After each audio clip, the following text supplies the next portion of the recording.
2016 presidential race so far, give you some idea of which candidate getting elected would have what economic effect on you. And I can do this in 3 sentences. If any of the candidates who are most likely to get elected, you're screwed. However, there are some candidates who would keep you from being screwed if they got elected, but they're not going to get elected, so you're screwed. Who are these jacklegs, these highbinders, these wire pullers, Monty Banks, swell heads, bunkum spigots, boodle artists, four-flushers, and animated spittoons offering themselves as worthy of America's highest office? I mean, do they take us voters for fools? Well, yeah, they do. They do. But are they also deluded? Are they also insane? Are they hearing voices telling them they'd be a good president? I mean, Clinton, Bush, Fiorina, Sanders, Rubio, Cruz, Biden, Kasich, Huckabee, Webb, Christie Santorum, O'Malley, Jindal, Graham, Pataki, Perry, Chafee, and Trump. That is not a list of presidential candidates. That is the worst law firm in the world. You know, that's a law firm that couldn't get Caitlyn Jenner off on charges of Bruce Jenner identity theft, you know? I mean, has the office of the presidency, has it diminished in stature until it attracts only the leprechauns of public life? I mean, or have our politicians shrunk until none of them can pass the carnival test? You know, you must be taller than a clown to ride the White House tilt-a-whirl, you know? I tremble for my country when I reflect that after all is said and done and all the smoke is cleared, that the 2 candidates for president, when it all comes down to it, are probably still going to be Clinton and Bush.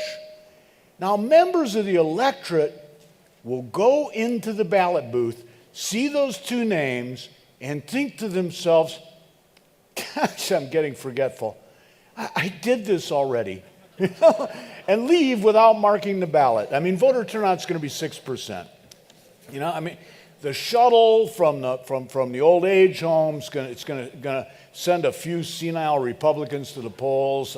A Democratic National Committee bus will collect some derelicts from Skid Row. And we will have the first president of the United States elected by a franchise limited to sufferers from Alzheimer's disease and drunken bums. You know? So meanwhile, I support candidacy of Donald Trump. I'm supporting Donald Trump. And not so fast. Wait till you hear why I support Donald Trump. I support Donald Trump because of something that the great political satirist H.L. Mencken said. Mencken said, democracy is the theory that the common people know what they want and deserve to get it good and hard. I mean, Trump's chief domestic policy will be to be on TV, you know, which is one of the reasons he's leading in the polls. We can relate to Trump, you know, because the first and foremost goal of all Americans is to be on TV, as far as I can tell. Now, as president, he'll be able to be on TV 24/7, you know, all the time.